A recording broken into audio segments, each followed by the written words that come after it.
All right, Bang Bang. Today is Wednesday. It's November 24th. Welcome to the Dog Walk presented by Barstool Sports. I'm here joined in studio by Darius Fleming from Cameo, St. Rita, Notre Dame, NFL, you name it. Darius, how are you, man? I'm good, Eddie. Man, I appreciate you having me on. No complaints here. Just another bright Monday. And what are we in November now? Yeah, we're in November. Thanksgiving around the corner. Yeah. When did you graduate from Rita? 08. 08. Okay, yeah, because I remember you in high school. I was 09. And obviously, you were a big dog. So you definitely remember that name if you played high school sports in Illinois or in Chicago at that time. So it's interesting because the last couple weeks or so you've been reaching out to me to get me on Cameo. So that's what you're doing now. How'd you get into that? So when I transitioned out the league, man, it was tough. Didn't really know what I wanted to do, which I'm sure a lot of guys kind of go through. But I was fortunate, got introduced to a guy named Patrick Burke through LinkedIn. He was actually my manager there for about 10 to 11 months.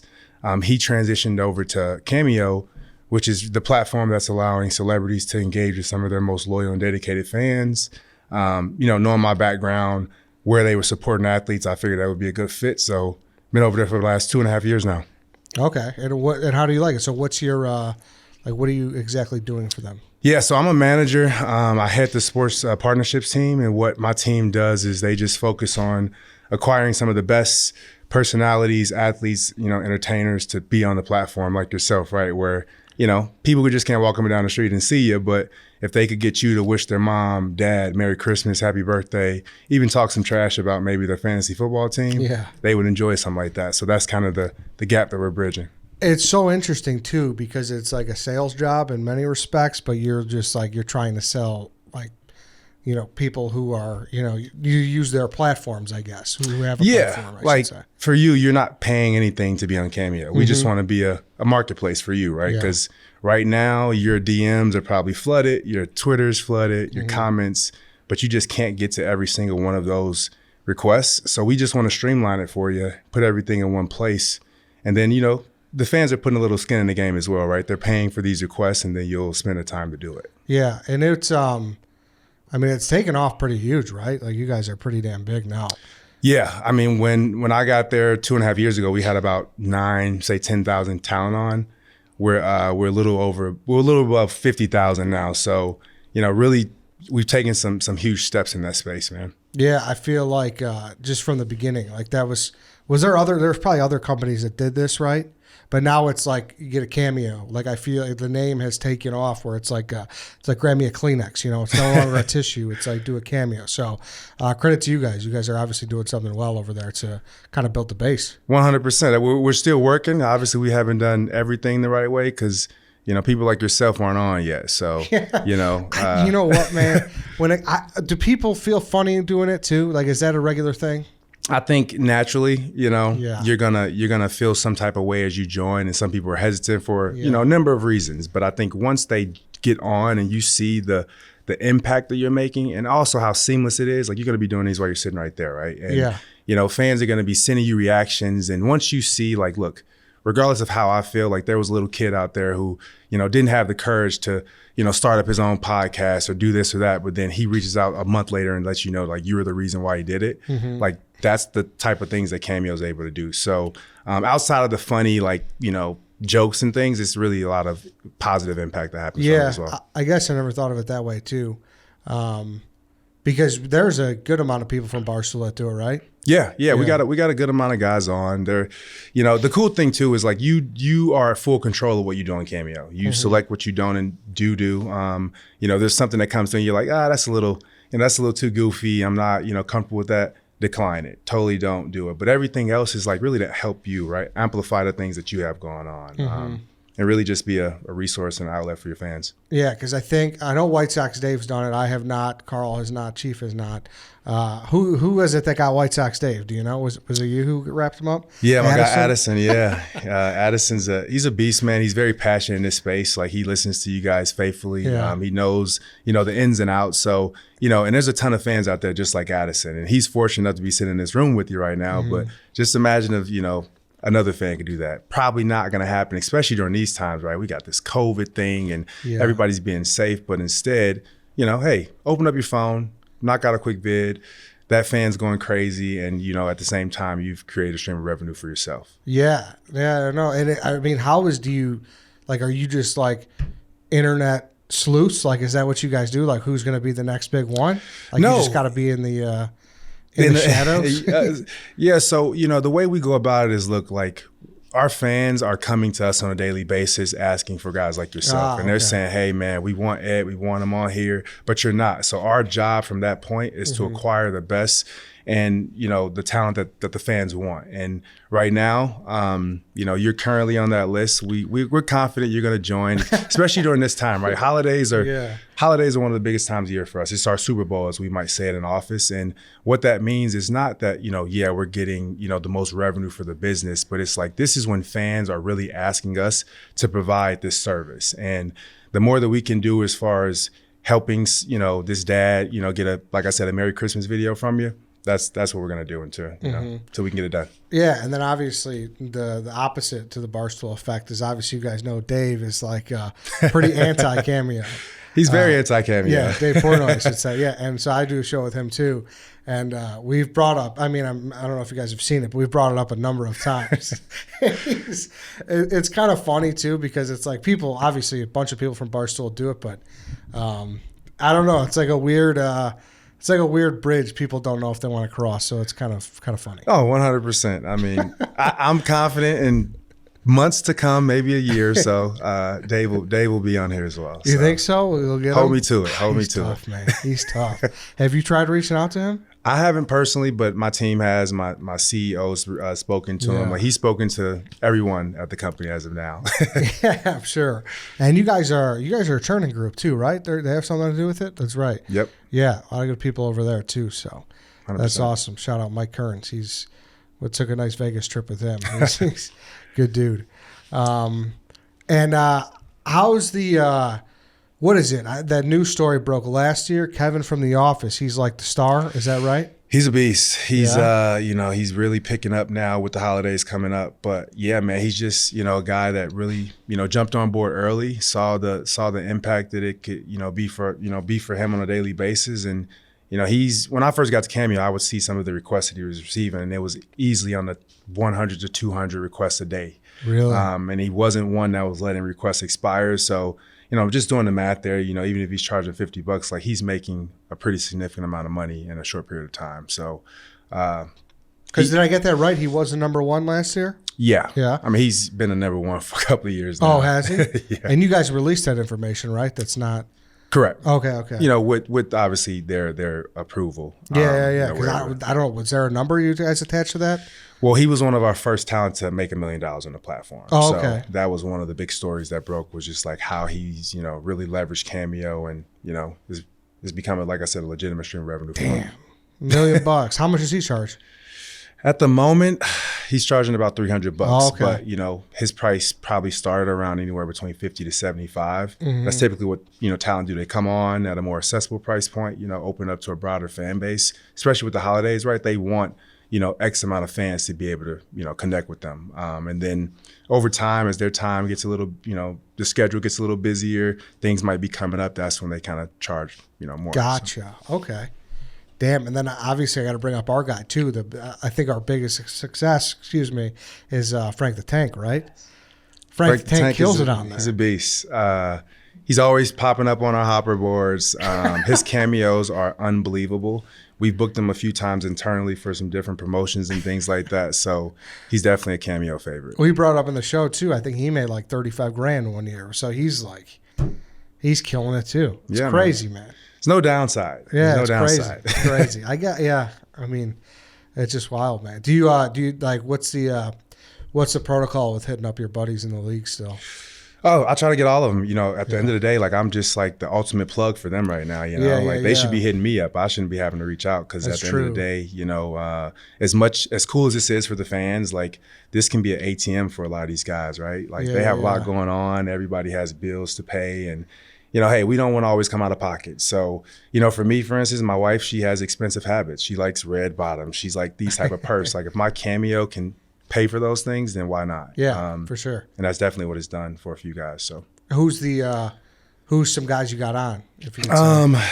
You know, me personally, I work with Drew Brees. I've worked with outside of the athletes world. I've gotten Steve Harvey on. My first solid sign up on the platform was actually Michael Blackson. Okay. Which was hilarious. Jumped on a FaceTime with him. You know, my first week of Cameo, we're just chatting. He's, you know, doing his normal spiel, and then I get him on. DeAndre Hopkins, Lamar Jackson, Cowboy Cerrone just jumped on this week. Bill Russell just jumped on this week.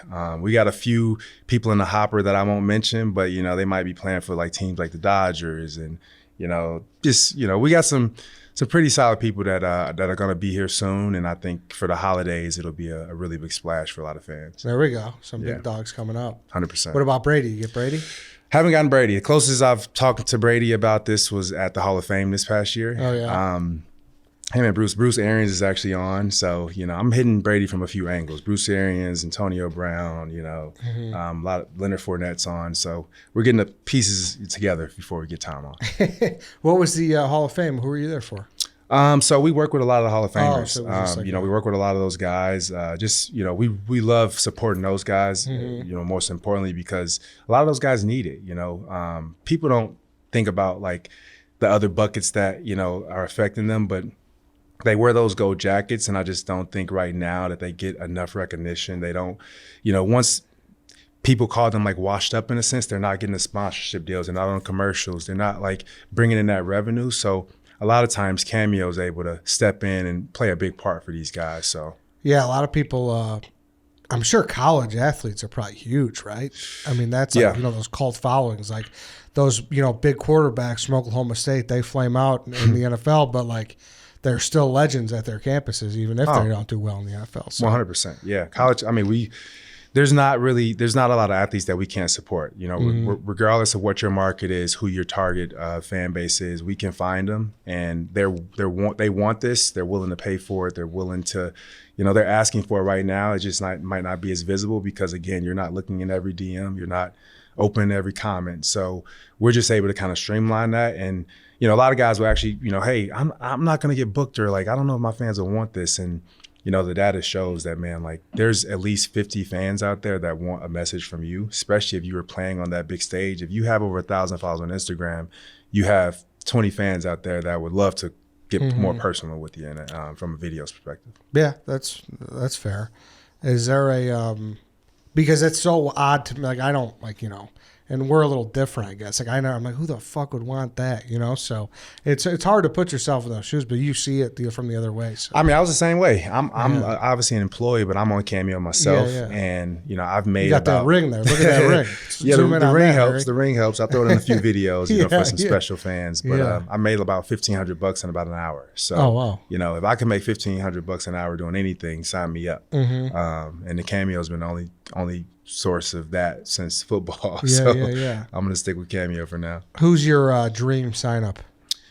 I got two. So from the sports side of things, I think, you know, it has to be like a Tom. You know, Tom, they come in pairs. So Tom and Gronk do everything together. That's why they went to Tampa. So if I get Tom, I'll get Gronk. If I get Gronk, I'll get Tom. Yeah. And then as far as outside of sports, I'm a big Will Smith fan. Okay. Loved his movies growing up. You know, big Bad Boys fan. You know, just loved everything that he has. All of his movies I support. So I would love to get a guy like that. Yeah, he'd be great. Yeah, he'd be great. And then I also wanted to have you on from a side because, like I said, you're just, to me, I graduated in 2009. You're 2008 from St. Rita. I was 2009 from St. Pat's. And you're just such like a legendary local guy, man. So talk about Rita. They got a big game this weekend playing the state championship. Like, are you just like a diehard Rita guy, I assume? Well, first off, I appreciate how you just intro me there as a legend in Chicago. Thank you. Man, my buddy went to Guerin, and I think he played them his junior year, and he still wakes up in cold sweats being like, I can't believe they put me against Darius Fleming. No, so, man. It's a real thing around my parts, man. I appreciate it. It's, you know, this is a huge game for Rita this week, man. I mean, I think they, you know, they had a rough little stint where a few years they kind of fell off. The Catholic League in general wasn't, you know, being talked about as much. But I think, you know, all of the schools, man, Rita, Rice, Providence, Carmel really have stepped it up. Even Loyola, you know, you look at St. Ignatius, they were like undefeated all season. Yeah, they just got a program like 15 years ago. Exactly. So, you know, it's really cool to see how these teams are just kind of starting to flourish a little bit. But as far as Rita, man, they got some guys over there. Coach Kuska's, he's been here. He's been there, done that. So he's, they got a great leader there. He's got a great support system. And I mean, when you got guys like Caleb, who just can be a highlight on any play. The defense is really stepping it up. You got these twin linebackers over there that are killing it. Like, it's just been exciting to see them have some fun. And, I was at the first game of the season, actually, when they played Carmel, and, just so much hype. And, I think they were number 1 to start the season off, and then to fall short like they did. It's cool to see them bounce back, even with the few losses that they've had. Coach Belichick would say it all the time, like, you want to play your best ball in November and December, and that's what they've been doing. So. Yeah. And then you, which neighborhood were you in? Where'd you grow up? Kind of a little all over, but during that time, I was living in Beverly. Okay. My aunt lived on 118th and Longwood, but that's kind of where I resided. So I went to Clissville for my 8th grade year. Okay. So a lot of friends from there went to like Marist, Rice, Rita. Were you always Rita, or what else did you look at? What were you between two? Was it tough? What's funny is I didn't really know that I wanted to play football in high school. I went to Rita, and I tell people this faithfully, is I went to Rita because they sent me the most letters. When I would get home, I would look through my mail, and I would have, different schools reaching out for, hey, we want you to come check out this or that. And Rita would have 3 or 4 letters versus the Rice, Carmel 1 or 2. And I was like, well, they must really want me to come to this school, so I select them because of that. So they pursued you heavy, huh? Yeah. What would have been your CPS school? At that moment, it would have probably have been Thornton. Okay. Which was not an option at the time. Yeah, so, yeah. I just, my dad was just not really comfortable with me going to, any public schools. And he wanted to set me up for success. And he thought that was best if I went to one of these private schools. Yeah, and there's a lot of people who care over there. We've talked before. Our mutual friend, Nick Lamaglio, he's the guy who wrote the article about me in Forbes. Yep. And he's a great dude. And like you said, he really helped you on your way too, huh? Yeah, Nick is an amazing guy. He's done a lot for Rita. Like, for me in particular, he really just took me under his wing when I was coming out, not really knowing the simple things, right? It's just crafting an email, how to put together a resume. And he showed me all of that and really played a huge part in like where I am today. So, he's continuing to do it. I want to step into his shoes and start to support more as well. That's kind of why I've started to raise money and support the team from a financial side of things, as far as, different donations for football players throughout the last 2 years. So I'm going to start to put a bigger effort towards that, because I want to actually start my own foundation for Rita. Yeah, no, he's great, man. He really cares. He's all about it, and it's awesome to see. People, that's not the case so much anymore. I felt like, for whatever reason, like when we were growing up, I felt like there was always more volunteers and stuff. And for whatever, I don't know, it feels like it's kind of shut down a little bit, but he's definitely a real one over there. All right, hey, let's take a quick break here from talking to Darius, and let's talk about Roman. It's Black Wednesday, people. You're out and about. You're in the childhood bed. You're hanging out, seeing a bunch of people you saw from high school. Make sure you have your Roman swipes with you, okay? Don't be thinking about your 3rd grade teacher's name or what kind of exercises you did at gym class. You need Roman swipes because it's a clinically proven way to last longer in bed. They're effective, they're easy to use, and they're fast acting, but they don't require a prescription. These Roman swipes can ship to you in discreet, unmarked packaging, and each swipe packet is small enough to hide in your wallet for whenever you need it. They're very easy to use. Just take the swipe out of the packet, swipe it on, let it dry. You're good to go. That's it. Go to GetRoman.com/walk, and you get your first month of swipes for just $5 when you choose the monthly plan. That's GetRoman.com/walk. I mean, you're going to need these. You're going to need these. It's a long weekend, so make sure you're stocking up on them. Roman swipes, like I said, clinically proven way to last longer in bed. GetRoman.com/walk. Go do it. Also, going to be a weekend of eating.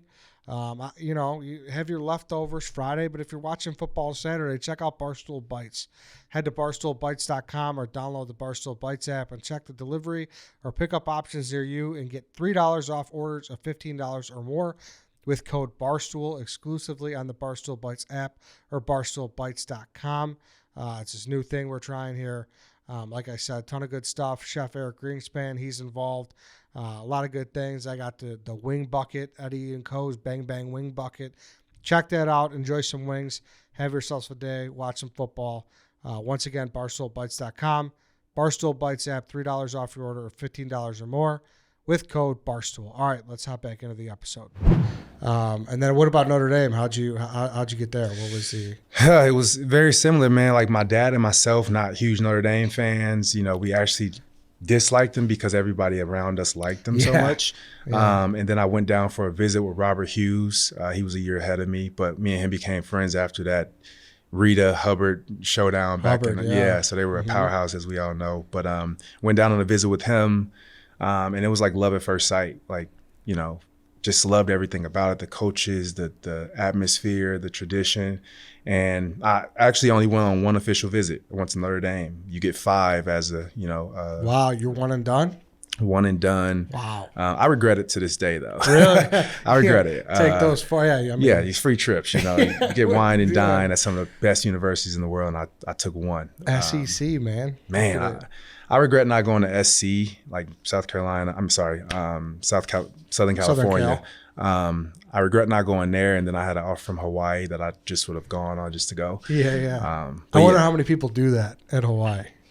Well, if I have kids and they end up getting scholarships, we're going on every visit. I can tell you that. Right. What was anybody else like heavily pursuing you there? If I didn't go to Notre Dame, I would have definitely went to Michigan. Oh, okay. Michigan was my second choice. Hoke was there at the time, or Rich Rod?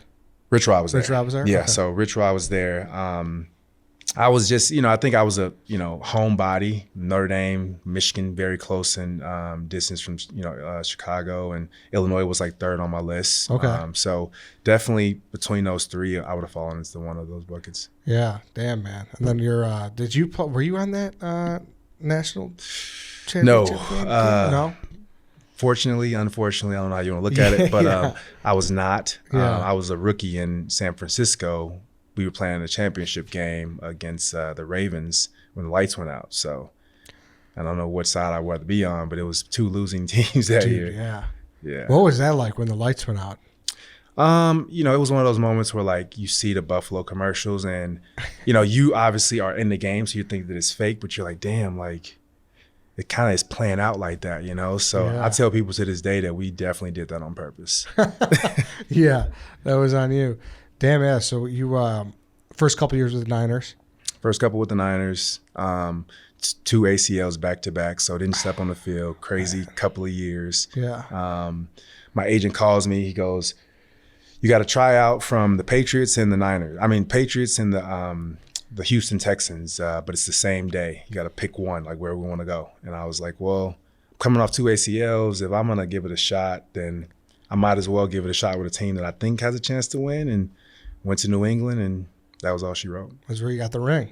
So I got the ring, man. I mean, it was definitely one of those like storybook endings. Yeah. But it was dope. Was that your last season? No, so I played the following year. Okay. Should have won again. But we lost to Denver. They ended up winning Super Bowl 50. That's right. But that was my last year, man. But those 2 years, man, were just, playing with the Patriots, like 2 years is like 5 years. I'm sure you've heard, like it's tough, but is it that tough? It's that tough. Like, yeah. If you don't love it, you won't make it. Really? I see guys coming to the locker room, especially like veterans, like this is like their 10th year, and they're like, "Oh, I'm gonna come over here and win a ring real quick," and they have that like mentality from their old team.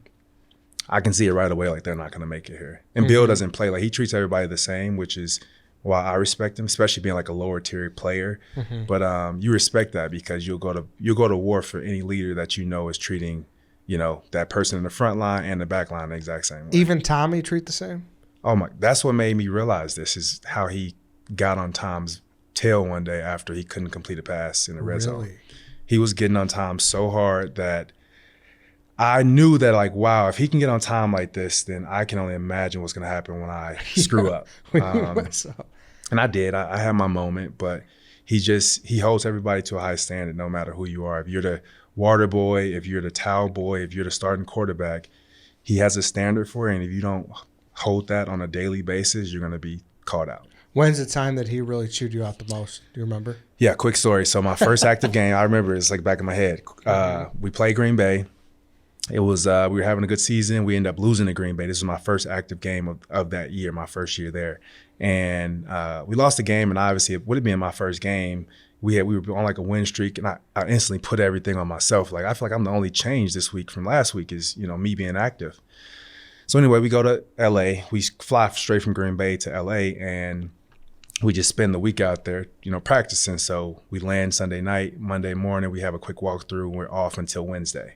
So myself, Gronk, Jonas Gray, Akeem Ayers, and a few others, we jump in the car and we're driving to LA. And we're in like this little Ford Focus, I promise. It was like 6 of us in the Ford Focus. And Gronk's like, oh, we should hit up the game tonight. And I'm like, well, you know, I'm making good money at the moment, you know, but I'm not about to buy courtside seats, you know, an hour before the game. Yeah. And Gronk's like, don't worry about that. Like, I'll get the tickets. Fast forward, we get our hotel, we get everything. Gronk gets his courtside seats. Doc Rivers is now at the Clippers. So he sees Gronk, he comes over and he's like, hey, fellas, like, what's going on? Like, you guys want to come to the locker room after? Go to the locker room. We're getting jerseys from Chris Paul, DeAndre Jordan, all the guys, like Blake Griffin. Justin Bieber walks in. So at this point, Justin Bieber had this like curse going out that whatever team he hung out with, they would lose really bad the next game. Mm-hmm.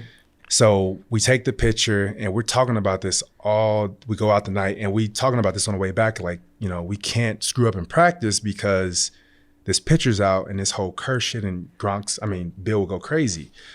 So we get back to practice Wednesday. We're like, look, let's just have a clean practice. Everybody make it through. No lie. 2-hour practice.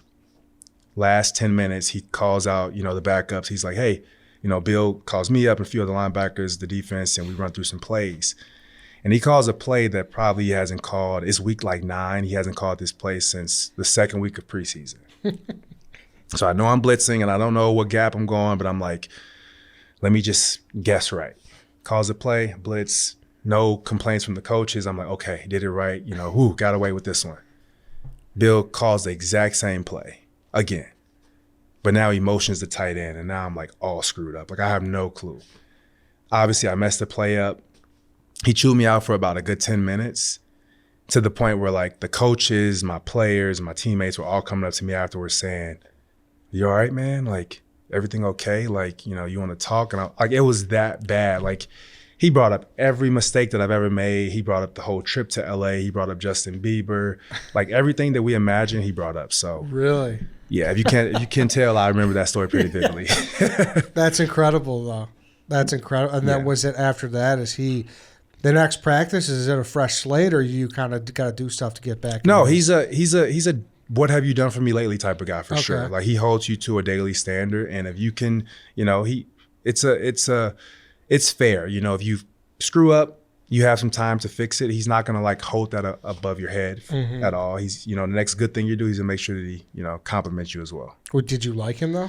I loved him. I mean, I think me, like like I said, like a lower tier player, like I appreciate a leader that treats everyone the same. And that's kind of what I've tried to take into my approach as a manager at Cameo is, you know, you can't treat one rep this way or this rep this way because they may, you know, perform differently. You treat everybody the same, you hold everybody to the highest standard, and it'll make everybody hold each other accountable in a sense, you know?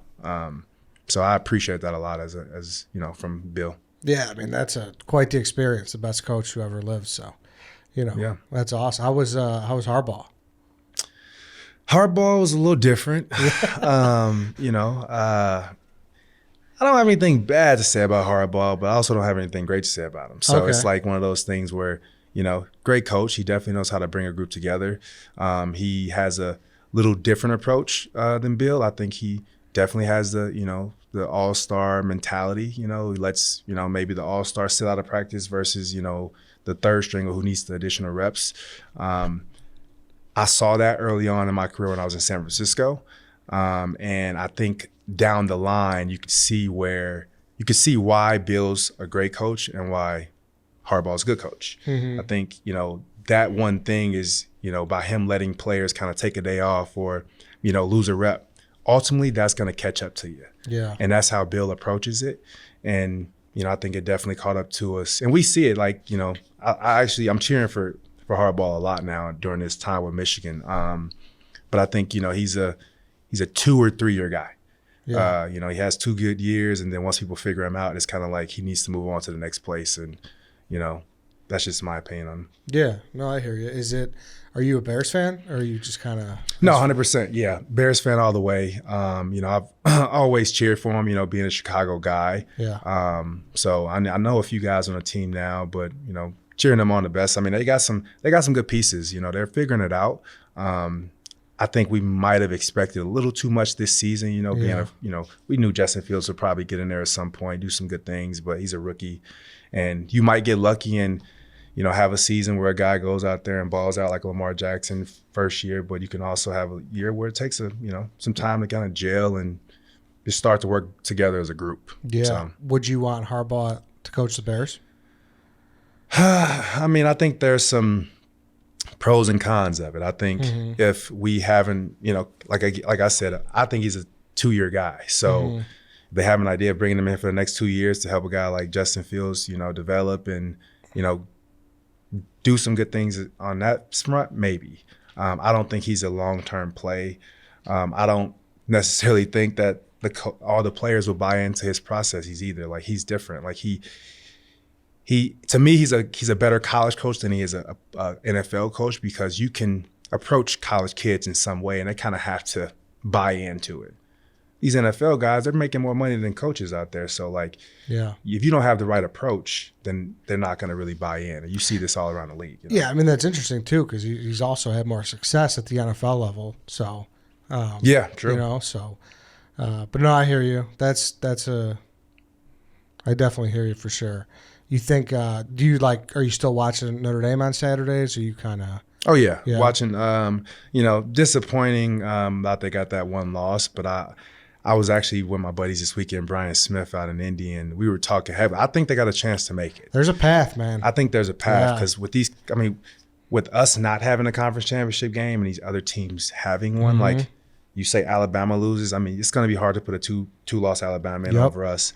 You got a Cincinnati who has a conference championship game, and I don't expect them to lose, but they could, right? Yeah, they're going to play Houston probably. Right. So, there's a few teams in there that could help us sneak in there a little bit. Yeah, I think so. It'll be interesting. But then I don't know. Like you said, fortunately or unfortunately. I don't know if I want to play Georgia, man. That defense is crazy good, that team. That defense is crazy good. This is the best. It's probably better than some of the Alabama defenses that we've seen in the last few years. Yeah, so. Man. They're good.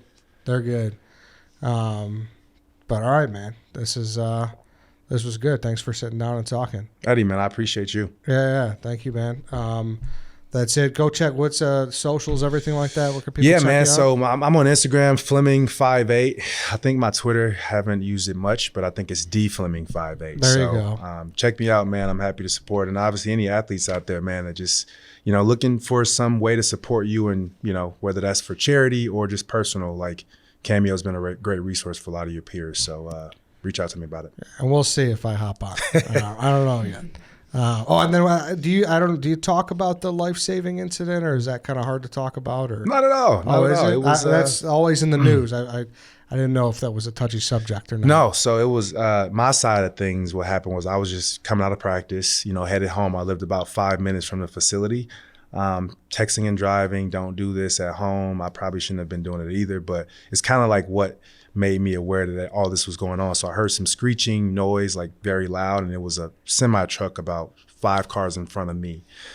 It was coming to a stop like really fast and was trying to make a right turn. I was able to stop, but the cars in front of me weren't. So it was just like a tumbling effect of like crash, crash, crash. Mm-hmm. The car in front of me, directly in front of me, I noticed that there was a young lady like kind of like jumping from seat to seat, trying to jump to the back seat, and it was a little confusing. But I sat there and watched for a second, and I noticed that smoke started to build up in the inside of her car. So just, trying to be a nice guy, jump out, I tried to open the door, and it, for some reason, wouldn't open.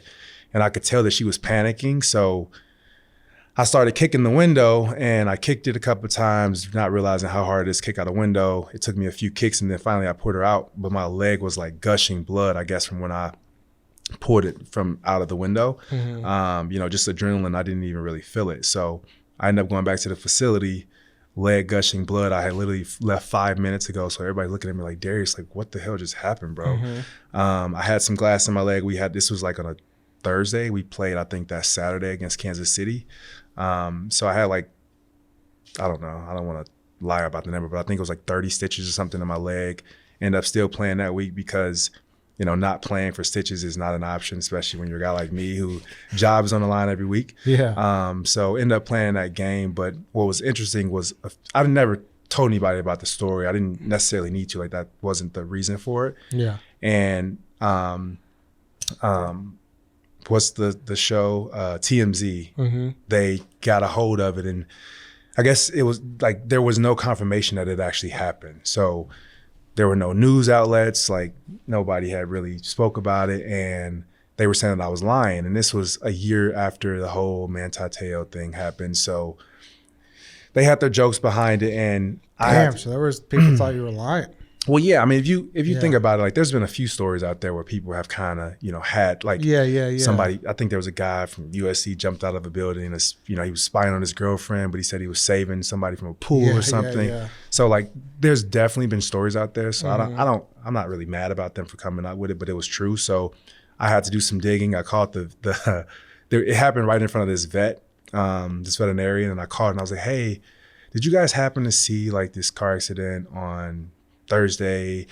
And they were like, yeah, there was this big car accident. This black guy jumped out of a truck like a superhero and saved this lady from this car and just left. And I was like, okay, well, at least somebody saw it. Like, that was me. And, the next day, like, it was all over the news. They actually found the lady who I, saved from the car. And she didn't want her identity to be shown because I think, there was some legal issues with the whole car and insurance and stuff, but she validated the whole thing and was just like, yeah, I'm super, happy that he was there. So it was just, look, I was right place, right time. But I think, anybody in this room would have did the same thing. Yeah. And you pulled her out of the window?